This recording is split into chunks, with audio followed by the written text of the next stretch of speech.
Baik, Assalamualaikum warahmatullahi wabarakatuh.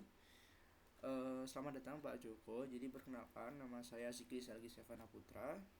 Di sini saya akan memaparkan tugas perancangan pengganti UTS mata kuliah Instrumentasi Sistem Robotika, yang mana tugasnya adalah Obstacle Avoiding Robot. Di sini saya merancang robot yang bisa menghindari dari sebuah halang rintang tertentu.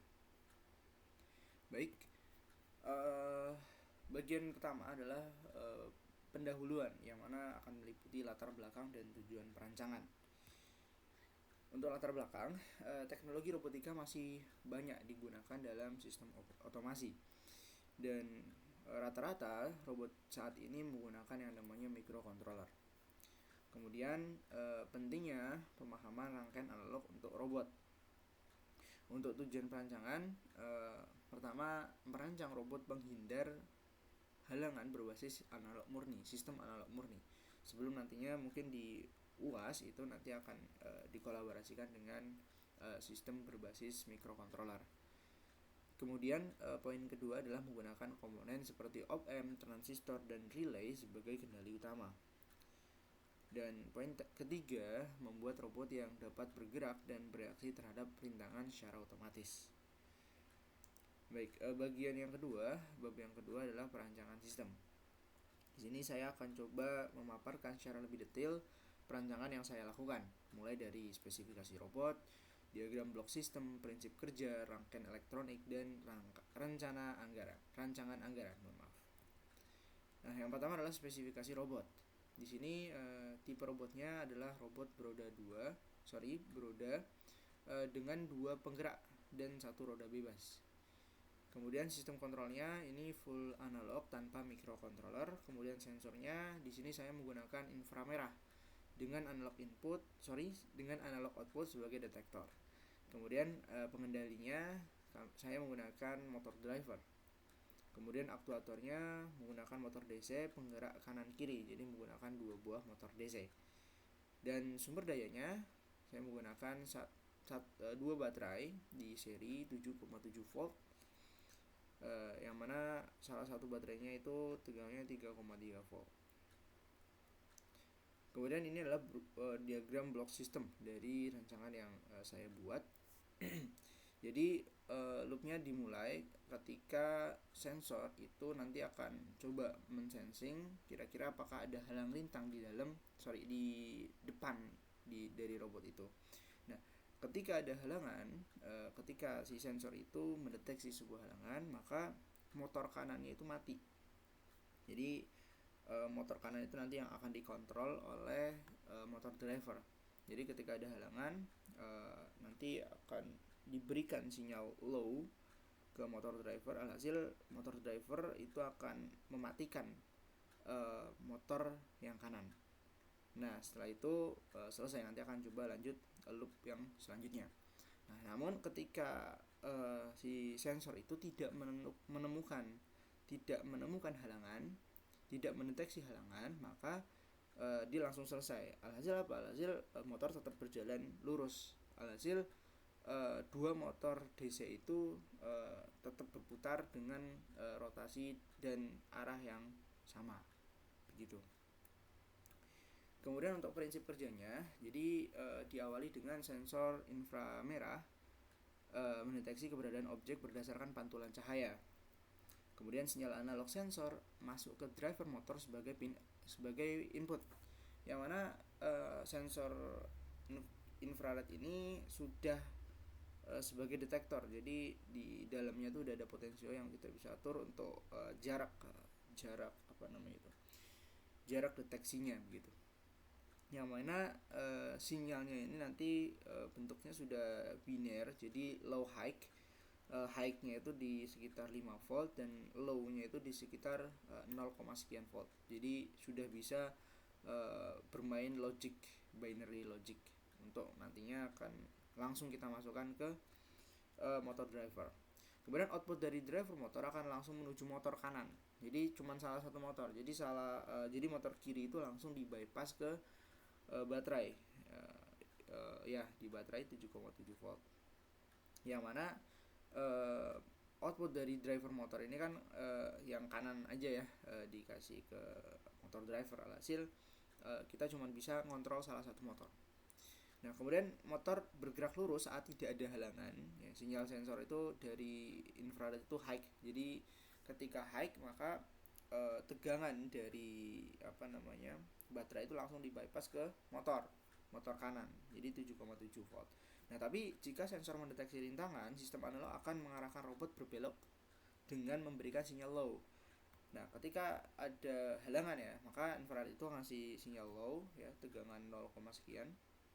Yang mana driver motor akan mengartikan bahwa ini harus dimatikan motornya, menyebabkan motor kanan mati dan robot itu berbelok ke kanan gitu.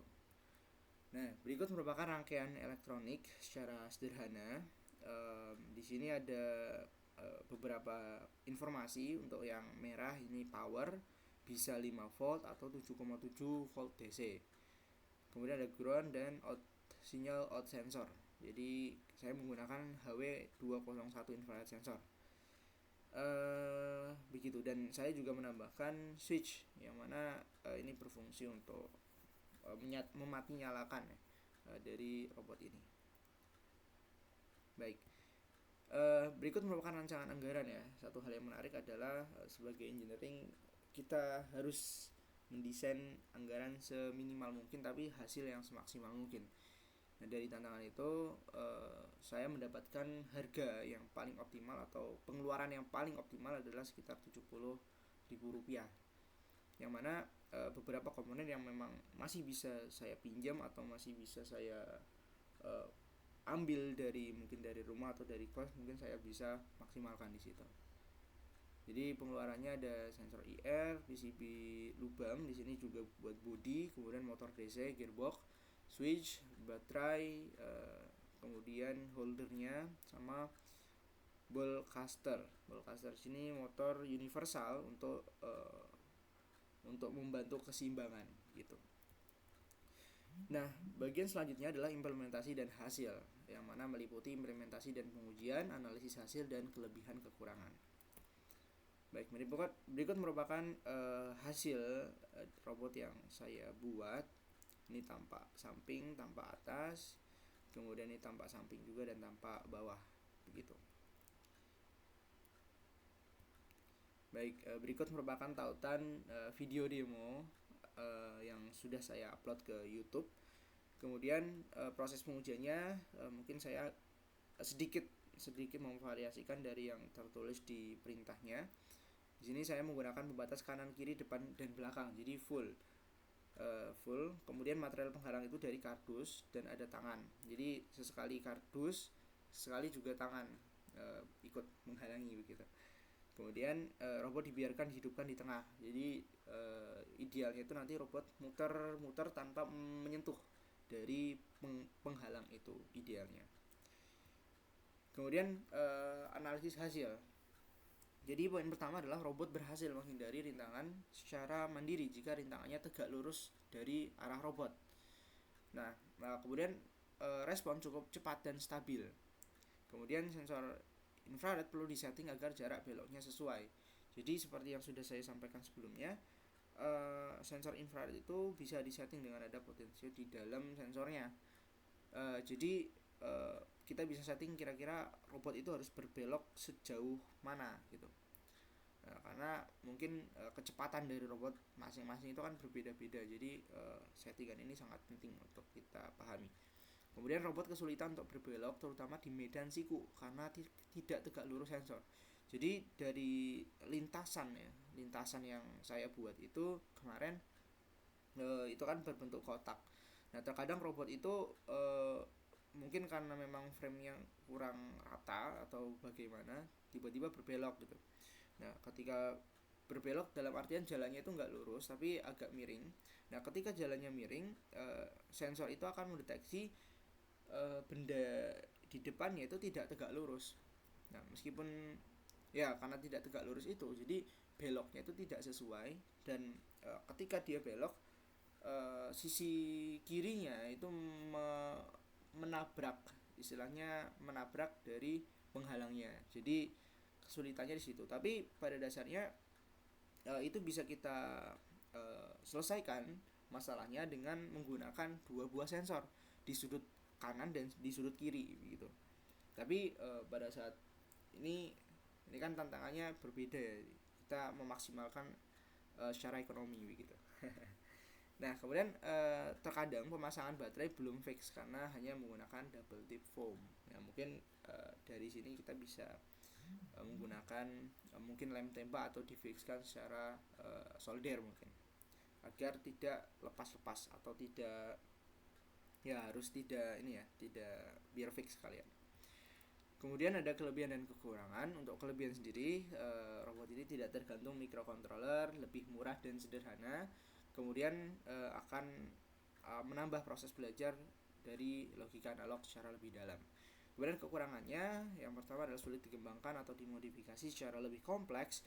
Kemudian respon tergantung settingan dari sensor infrared gitu. Nah, kemudian terakhir adalah kurang maksimal jika sensor tidak tegak lurus dari rintangan.